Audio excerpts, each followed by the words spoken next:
합리성. 근데 현실 세계는 철저히 합리성으로 안 돌아가고 여기는 그냥 물음표예요. 몰라요. 그래서 우리가 직관으로 살아갈 수밖에 없는 거예요. 그때 법칙이 적용되지 않기 때문에. 합리성, 여기는 왜 합리성이 지배하냐면 이 세계를 만들 때 귀납과 연역 추론을 통해서 추론해서 추상해서 만든 세계라서 원래 재료가 합리성이라서 합리적인 세상이고 원래 재료가 합리성이라서 세상인 거예요. 특별한 이유가 있는 게 아니라. 그리고 이거는 인간의 학자들의 머릿속에만 존재하는 세상입니다. 현실에 존재하지 않는 거예요. 근데 이 학자들이 이것을 모든 세상에 있는 사람들을 학자화시키기 위해서 쓴 방법이 모든 학교의 교과서에 자신들의 이론으로 책을 다 쓴 거예요. 국사책에 왜 이야기 이렇게 옛날 이야기 쓰면 그만인데 거기다가 왜 역사 학자의 관점을 넣으려고 이렇게 난리 부를 수 있을까요? 철학도 많잖아. 인문학도 자연과학도 점점. 아니 국어면 우리가 시나 소설을 배우면 그만이지 그거에 대한 특정 학자의 해석을 우리가 왜 달달 외우고 그걸 수능해서 문제를 풀어야 되냐는 거죠. 그런 얘기입니다. 특정 평론가의 시나 소설에 대한 해석을 우리가 알면 우리가 시나 소설을 잘 쓰게 되나요?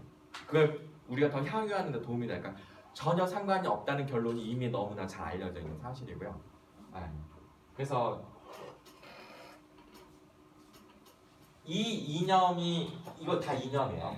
이건 전부 다 이념 세상입니다. 이 이념 세상의 이론을 가지고 어떠한 현실 세계에 적용하려고 해도 필연적으로 실패할 수밖에 없는 이유, 추상의 세계 자체로 완벽한 세상이기 때문에 그 세계가 절대 현실의 구체적인 삶으로 환원되지 않기 때문에 그렇습니다.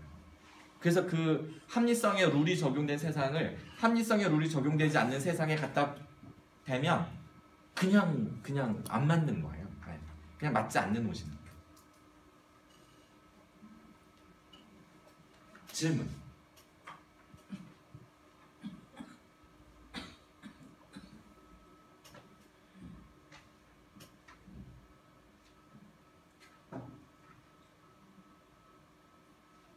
자, 합리 모델이 어떤 건지 설명을 드렸습니다.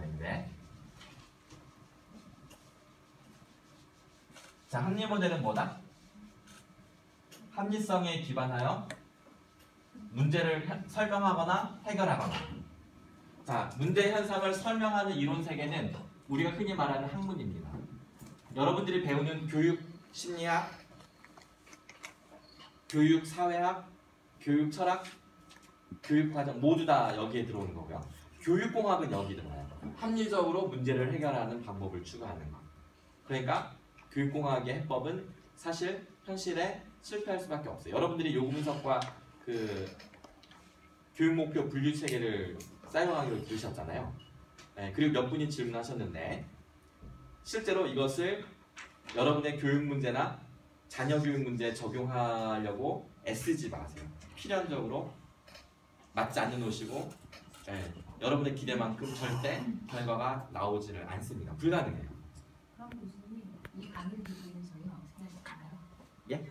이 강의를 듣고 있는 저희들은 어떻게 교육을 시켜야 할까요?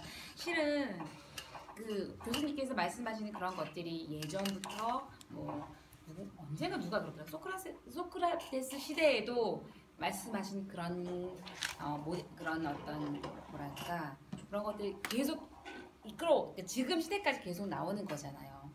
그러면 그게 결국은 교수님 말씀 옳지 않다라고 하면 그게 어떤 그들이 우리들을 잘 자기네들 편의에 의해서 이끌어가기 위해서 만들어낸 어떤 시스템이라고 하면 그걸 지금 저희한테 일깨워 주시는 거잖아요.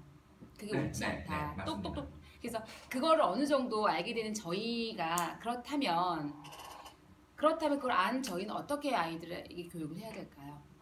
그러니까 교수님 강의를 듣고 나면 그렇구나 하고 정반대의 것들을 저희가 깨닫게 돼서 되게 좋긴 한데 그러고 나서 항상 이렇게 가면 갑갑할 때가 있어요. 그렇다면 그게 옳지 않다라고 아는데 그럼 새로운 대안은 그러면 여기서 우리는 어떤 역할을 해야 될 것인가 그게 굉장히 어떻게 하면 좋을까요? 궁금하네요. 어떻게 하면 좋을까? 지금 다 저를 쳐다보는 눈빛이 무슨 이렇게 레이저 쏘는 것 같은 눈빛으로 지금 다들 저를 쳐다보고 이런 느낌은 또 처음이네요. 다 이렇게 눈빛을 좀 찍어주세요. 빨리 저를 계속 피하지 마세요. 일단 합리성에 길들여지지 않은 아이들에게 굳이 합리 모델의 세상에 인도할 필요는 없다. 네. 그런데 그렇다고 해서 초등학교, 중학교, 고등학교를 보내지 말라는 게 아니고요. 학교 교과서를 배우더라도 그냥 참고만 하게. 네. 그리고 당장은 그 시험 문제가 진로를 결정하기 때문에 그 원하는 진로를 위해서 수단적으로나 어떤 방법으로서 그냥 그 정도로만 인식시키고 항상 직관이 깨어있도록 안내를 해줘야 된다. 합리성에 길들이진 아이들에 대해서는. 하지만 합리성에 철저히 길들어버린 나, 그러니까 여러분들이죠. 여러분들은 이미 미로 속에 갇혀있는 거, 합리성의 미로에 갇혀있기 때문에 자, 미로를 탈출하자라고 얘기를 하는 겁니다. 미로를 탈출하는데 미로의 구조를 더 철저하게 분석하지 않고 탈출할 수가 없잖아요. 그렇죠? 그렇다고 해서 분석이 끝날 때까지 기다릴 수는 없어요. 그 분석 자체가 매일같이 직관적으로 그 미로 세계에 들어가서 이리 부딪히고 저리 부딪히면서 끊임없이 그게 누적되면서 또 시행착오를 통해서 파악이 되겠죠. 그리고 나서 미로를 탈출하면 이제 끝나는 거예요. 아, 내가 있었던 미로가 이런 모양이었구나. 그리고 나서 나중에 그 미로가 필요할 때가 가끔 있어요. 가끔. 그럼 그때 써먹으면 된다는 거죠. 제가 지금 말씀드린 거는 영화의 한 스토리입니다. 메이즈 러너. 작년에 메이즈 러너로 나왔고 올해는 메이즈 러너 스코치 트라이얼이라는 영화로 속편이 2편이 올해 상영이 됐어요. 그래서 다른 대학 학생들은 그 영화를 보고 소감문 내는 게 과제였어요. 중간고사 때.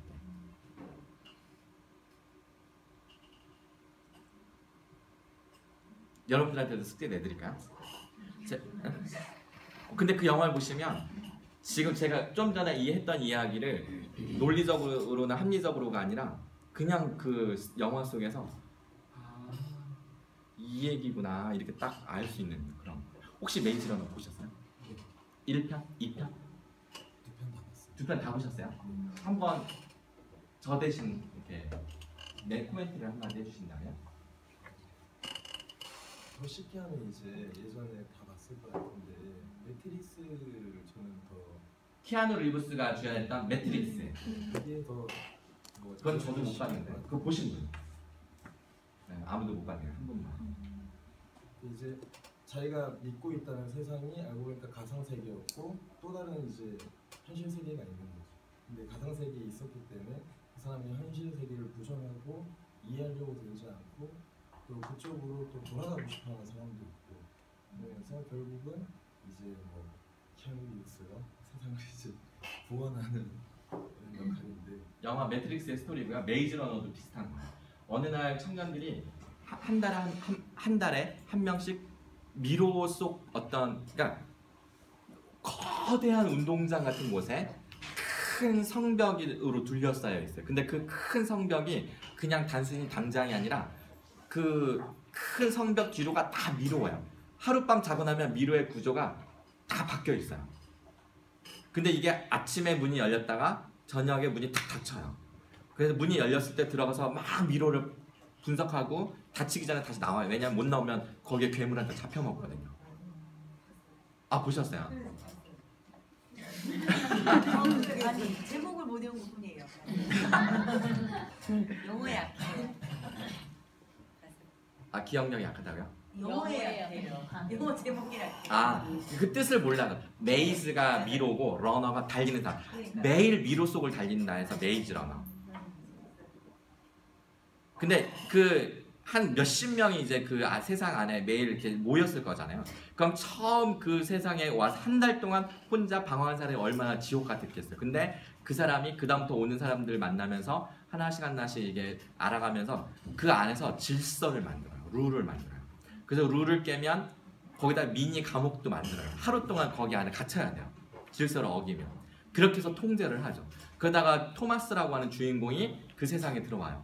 근데 얘는 끊임없이 세상을 탈출할 자기는 이 수긍이 안 되는 세상을 견딜 수가 없어서 나가려고 그러죠. 근데 질서를 만든 그 또 다른 주인공이 막 그것에 대해서 그렇게 하지 말라고. 이게 어떻게 세운 질서인데 안 나가도 이미 우리가 이 안에서 자급자족이 다 가능하지 않냐고 이대로 살자라고 하면서 끊임없이 마찰이 생기고 뭐 이런 식의 스토리가 가죠. 여러분들은 합리적인 세상이 뭐가 문제라는 거지? 홍영일 교수님은 너무 좌파적 아니야? 막 이렇게 생각하실지 모르지만 저는 좌파와 우파가 철저히 추상의 세계를 추구하면서 그것을 말도 안 되는 현실 세계에 구현시키려고 하는 저 이념론자들의 그 헛발질, 우리가 이걸 뻘짓이라고 하죠. 뻘짓이 표준어더라고요. 저는 이게 표준어인 줄 몰랐어요.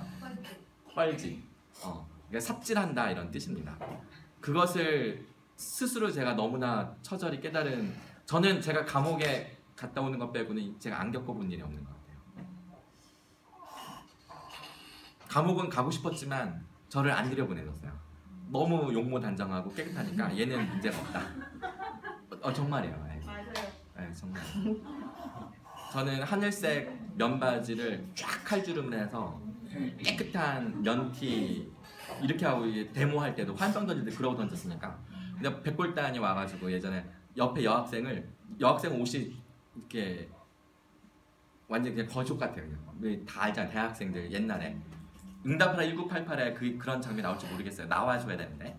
그러니까 경찰이 와서 뭘 하냐면 하얀 밀가루 같은 최루가루를 얼굴에다 쫙 뿌려요. 그러면 눈에 싹 이렇게 끼잖아요. 그 얘는 죽으려고 하겠죠. 그리고 나서 무릎을 꿇려서 질질 끌고 가는 거예요. 그렇게 학생들을 잡아가는데 그거를 순간 본 저는 가가지고 그냥 아무 생각 없이 가가지고 말려야 되잖아요. 그럼 너는 뭐냐 하면서 또 와가지고 저